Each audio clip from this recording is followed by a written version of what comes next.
Hello hi friends. ఒకప్పుడు రోజులలో నోరు మంచిదైతే ఊరు మంచిది అనేటోళ్ళు కదా. ఇప్పుడు అంతా రివర్స్.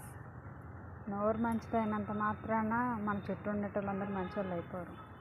అందరినీ గుడ్డిగా నమ్మమాటండి. అంతకుముందు రోజులలో మంచి పని చేస్తే మిత్రులు అయ్యేటోళ్ళు, ఇప్పుడు శత్రువులు అవుతారు. అందుకే ఎవరిని గుడ్డిగా నమ్మొద్దు. అలానే అందరినీ నమ్మకుండా ఉండొద్దని చెప్పను, కానీ 85% నమ్మలేని వాళ్ళే ఉన్నారు ఫ్రెండ్స్. కొంచెం చూసుకొని మెసులుకోండి, ఓకేనా?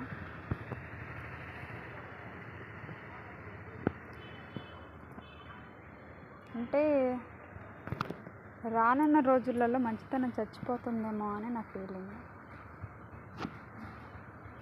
అంతే కదా, మీకు కూడా అనిపించుండాలి కదా. బాయ్.